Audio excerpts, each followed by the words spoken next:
everybody, welcome back to my channel. If you are new here, my name is Katie. Okay, so today I'm going to be showing you some punch needle projects. So if you haven't heard of punch needle before, it's a really cool DIY technique that involves using a punch needle tool and making yarn loops on some fabric to create some really cool designs and patterns. You can create your own design or you can print something online, but I tried something like this last year with KiwiCo. They sent me a crate of like a whole kit on how to do a punch needle pillow, and I thought it was so much fun. So I'm kind of like revisiting it this year because I've seen it kind of like being like a trendy thing right now. So I thought it'd be fun to try to make my own designs, and I'm gonna take you through the process from start to finish as a beginner. You are totally gonna be learning along with me. I've never really done this on my own before. So I'm going to show you the whole process and give you my tips and tricks for making a successful punch needle project.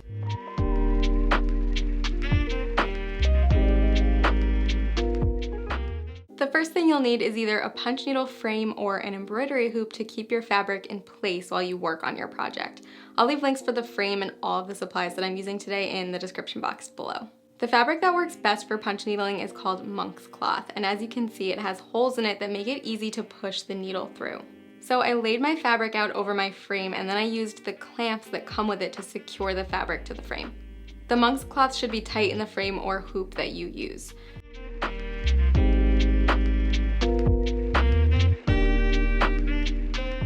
So for my first project, I wanted to create some simple punch needle patches that I could add to a reusable canvas bag for the summer. So I thought it would be fun to do a cactus shape, and I traced a stencil onto the fabric using this disappearing ink pen, so the ink will actually fade over time. But you can also just use a pen or pencil since your yarn should cover up any tracing that you do.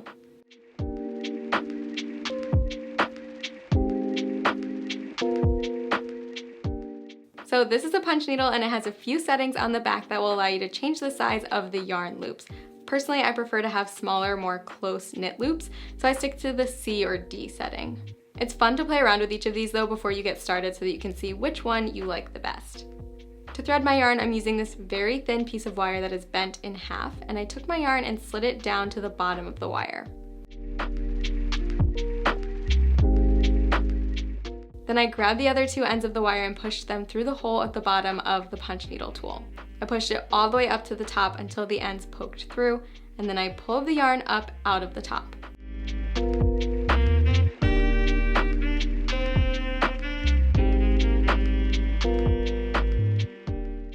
Without removing the wire yet, I once again grabbed the two ends of the wire and pushed them through the opening at the top of the needle. Then I pulled the yarn through and removed the wire. And now you have a threaded punch needle. You can pull the yarn back so you have just a couple of inches remaining at the top.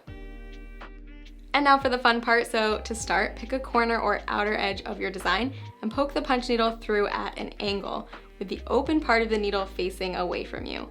Push it through so that the entire metal part of the needle is on the other side, and then slowly bring it back up so the tip of the needle is still touching the cloth, and then drag it to the next spot that you want to punch through.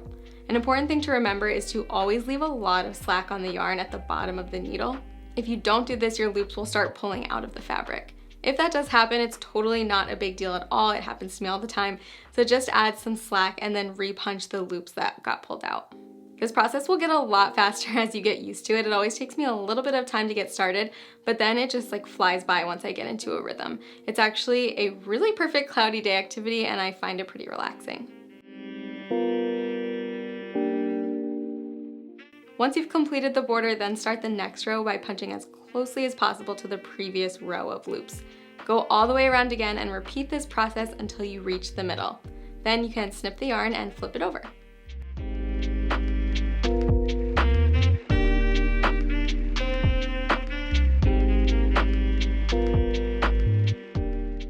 This first one that I made was super puffy, and I felt like the shape wasn't as defined as I wanted it to be, so I decided to snip some of the outer loops away. And it did help a little bit, but this was definitely a learning experience for me since it was my first time making my own design, and each of my 3 cacti turned out a little bit differently.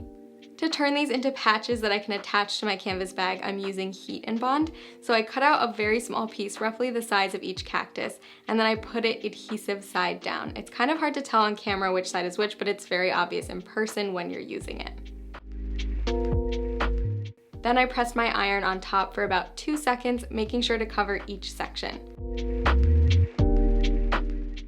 I flipped it over and cut around the border of the cactus, then cut in as closely as possible without cutting away the yarn.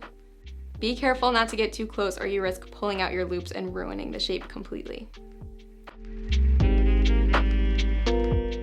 I decided to add 3 of these to my bag, so I lined them up, then pulled away the paper backing.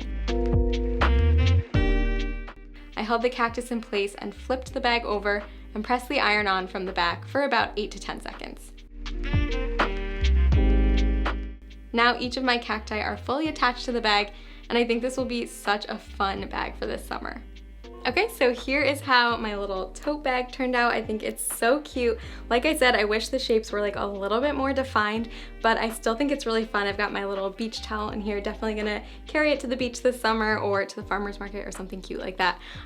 So I'm really glad that I tried this one out. I think it's really fun because you can customize it and make any shape that you want for yourself. You could put it on a denim jacket or a tote bag like this, a makeup case. Honestly, there are unlimited possibilities.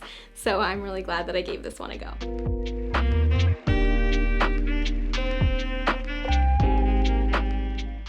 The next thing I wanted to try out was a more abstract punch needle wall hanging. I used a larger piece of monk's cloth for this one, and I measured in about 3/4 of an inch on the sides, then connected them using my marker. By doing this, I now have an outline to know where to start and stop my yarn loops. I then threw a bunch of random curved lines all over the cloth to create some unique shapes, and I was really excited to do this because I figured it would be a lot easier than having to be as precise as I was with the cactus project. I had a ton of different shades of blue yarn, so I got to work with my first color. I started with the outer edge of one of the shapes and then began outlining the entire thing. As predicted, it was a lot less stressful to do these shapes because I wasn't worried about messing up at all. I just took my time, I put on a couple of movies while I worked on this, and I would say that this wall hanging took me about 2 to 3 hours total to complete when all was said and done.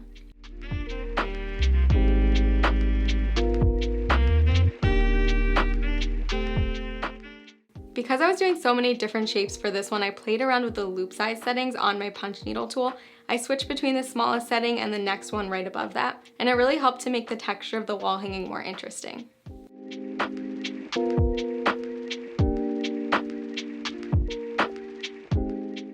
When I flipped it over, it looked so fluffy, and I loved how all of the colors came together, and I also think that this would be a really great design for a pillow cover or a rug. The last thing I wanted to do was to fray the cloth a bit, so I cut some excess fabric off of the sides and the bottom, and it was very easy to pull away the strands on each side until I got a decent amount of fringe.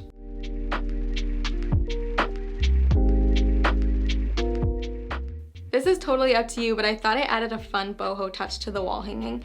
And to hang it up, I folded the top of the cloth over a dowel and glued it in place. Then added a piece of yarn to each side of the dowel, and now it's complete.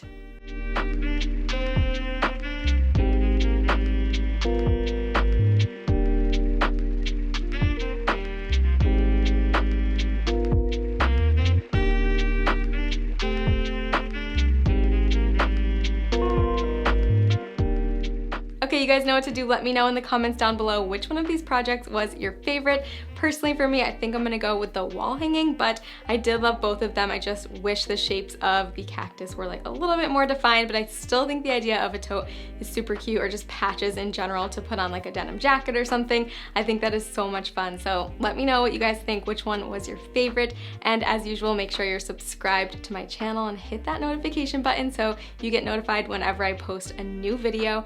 And come see me on Instagram if you guys try out any of these punch needle projects or any of my DIYs. Please tag me in your photos or share your photos with me. I love to see them. It seriously makes my day every single time.